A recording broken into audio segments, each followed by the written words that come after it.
Now,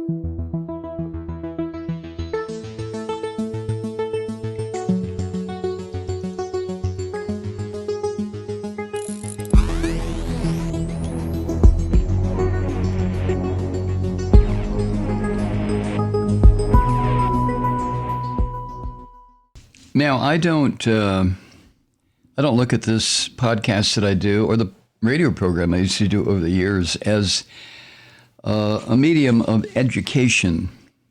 I'm not here to educate anybody. In fact, in doing this podcast and working in talk radio over the years, I've educated myself. I found an awful lot of education, not just me. I don't mean educated myself, but I mean from people, from listeners, from input of, from links, from this, from that. And it's been one hell of an education.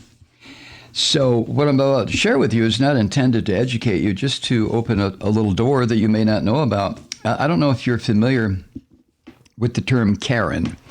Yeah, I know it's a woman's name. In some parts of the world, I think in the Middle East, certain parts of the Middle East, it's a man's name. But Karen, the way I'm using it, is a pejorative term that all of a sudden has found what am I trying to say?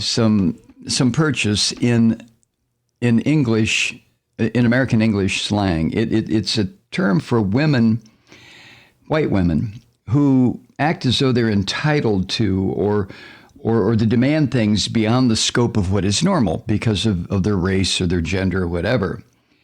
And the term also refers to memes that depict white women who use their privilege to demand their own way at the expense of everybody else.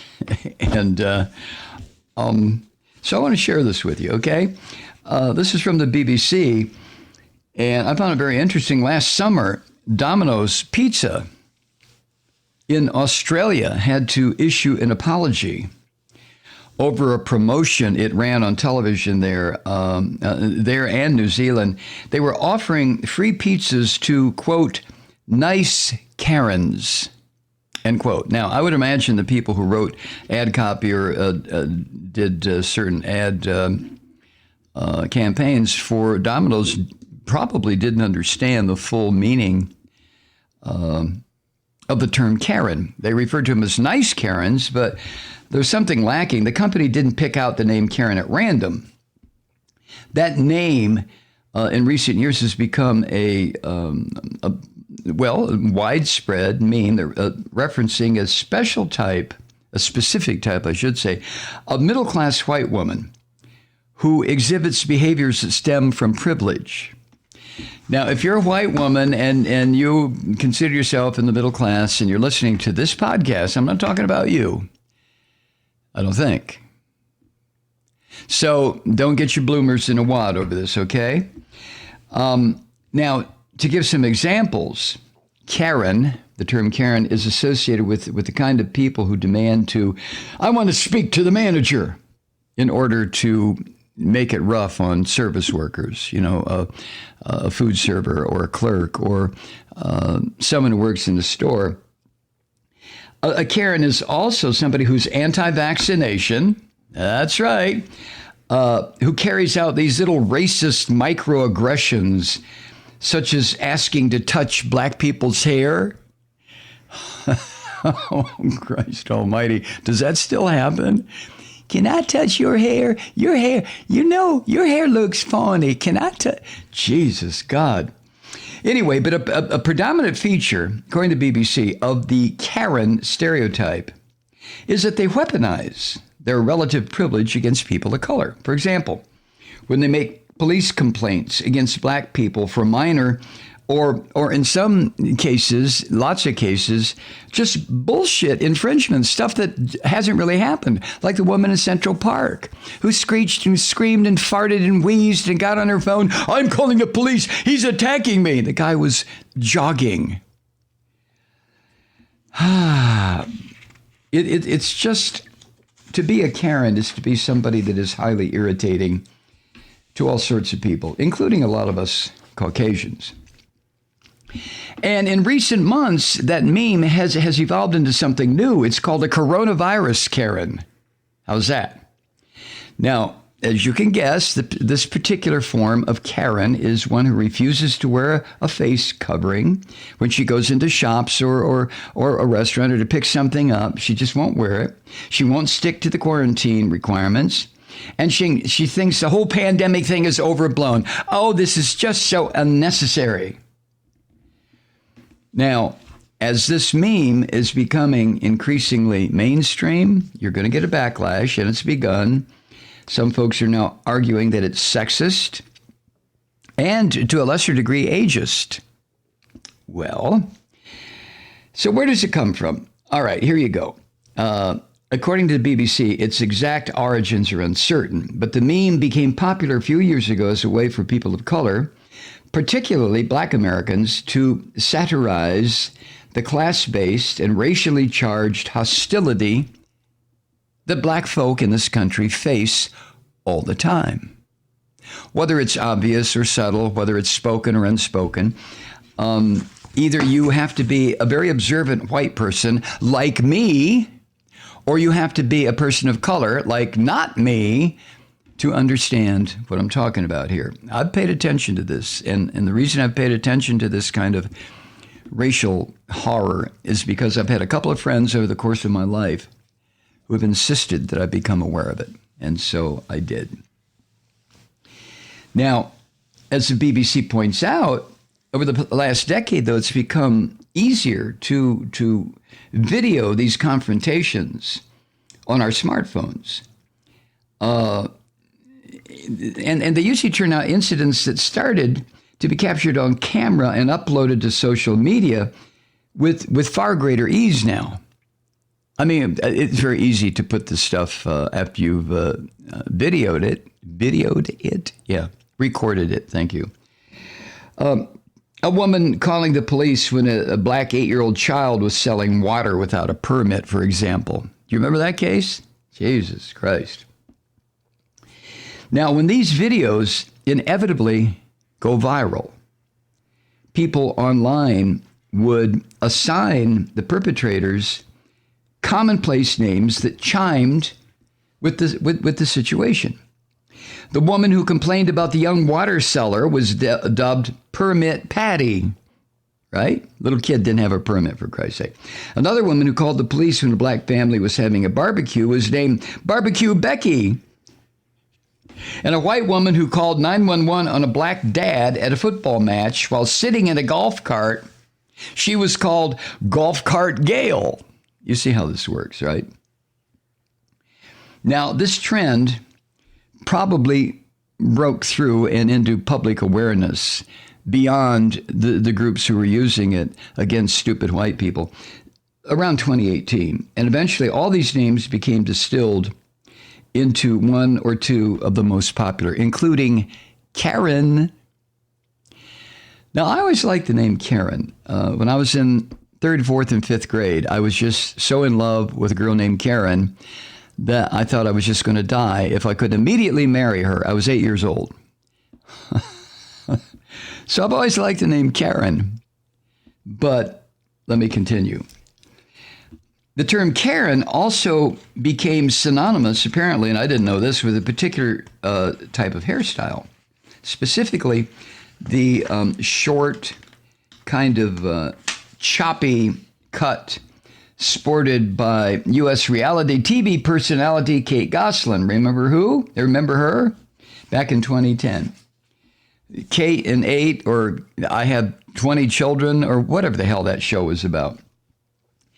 And in recent months, a male version of the Karen meme has popped out, although it's less widely used, and that's Ken, as in the Barbie and Ken dolls, Ken. If you remember back in June, when this snotty-ass wealthy white couple, these Christo-fascists in St. Louis, Patricia and Mark McCloskey, were pictured pointing guns. The husband had an AR-15. The wife had a handgun. They were pointing guns at protesters who were walking past their home. Well, they were widely dubbed Karen and Ken.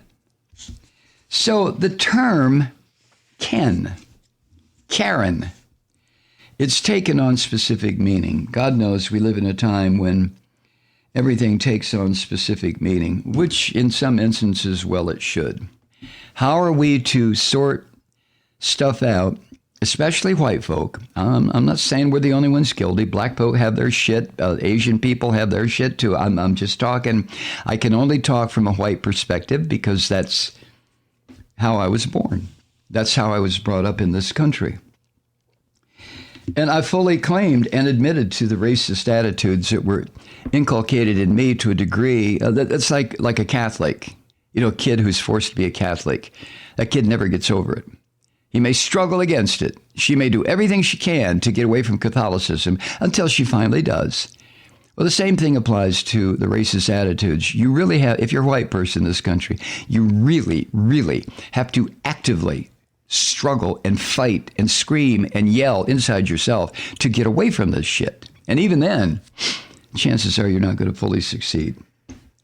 So this brings me back to Doc Saxman, my friend who plays in the Count Basie Orchestra. He lives in Japan right now, I believe. I think he's still there. He's married. I think he's married to a Japanese woman. And I recently heard yesterday that Japan has closed its borders now to everyone. If you're not Japanese, you ain't getting in, dude. Dudette, Karen, whatever. And so my friend, Dr. Saxman, is in Japan. I hope he's doing okay. But in reference to what happened at that Soho Midtown Manhattan Hotel, the son of musician Kenyon Harold happened. And that's what he's referring to. I'm sure you saw it on television.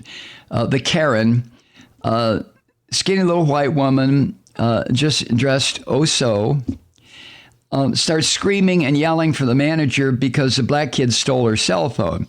Well, as it turned out, she had left her cell phone in an Uber car, and the Uber driver brought it back to the hotel and turned it in, and she got her goddamn phone back. I'm so goddamn sick of this. And here it is, the end of 2020, so I've got to vent just a little bit here. I vent about two things. Well, three. Okay, 106, I don't know, but three seem to really stick out. The racist bullshit in this country, this filthy orange ape in the White House,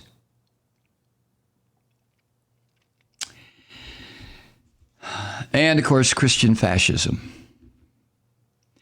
And in a way, they're all tied together. Racism and Christianity are blood brothers. They're just goddamn blood brothers. Or blood sisters, take your pick. But racism and Christianity, well, why? It always amazes me when I'll read a story, as I have over the past 40 years.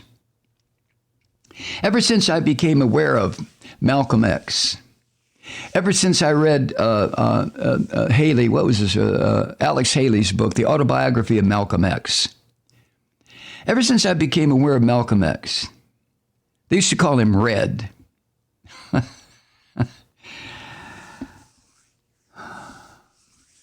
Ever since I started to become aware of my place as a white male and the place of some of my black friends when I was a high school kid, a college kid, hanging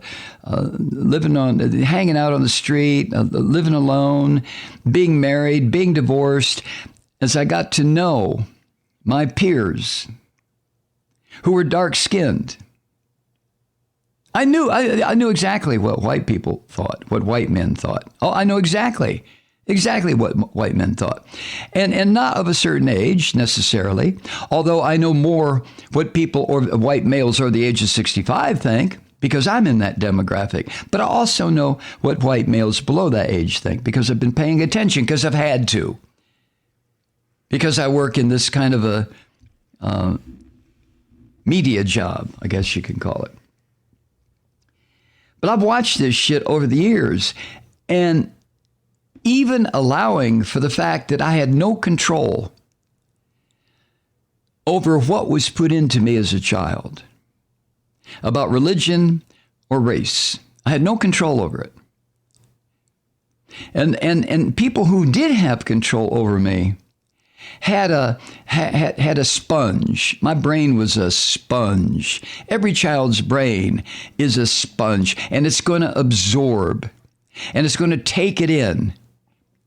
And the skull is going to grow around it. And once that sponge is full of bullshit, I mean, you can't reach in there and squeeze that shit out. You can't do it. It's up to the kid as he grows up, as she becomes aware, to realize what was done to her by loving parents. I'm not saying the parents didn't love her,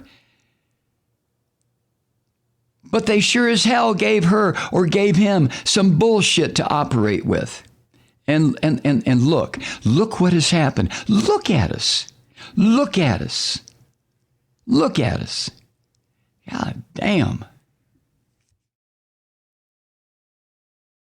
Hi, Truth Seekers. Mike Malloy here. As you know, we've switched formats and are now broadcast exclusively on the Progressive Voices Network. So that means you get fewer program interruptions, no corporate commercials, and lots of profanity. But our format change also means some of our radio listeners no longer hear the program. It's been a while since I mentioned our podcasts, so you may have forgotten that there is a way to listen to this program anytime you need a good dose of screaming. Visit MikeMalloy.com and subscribe to our podcast. As a podcast subscriber, you can download the program to your mobile device and take me with you wherever you go. And if you have a friend who needs a dose of truth-seeking, you can give a gift subscription as well. That's MikeMalloy.com, and never miss a minute of the uncensored fun and frivolity.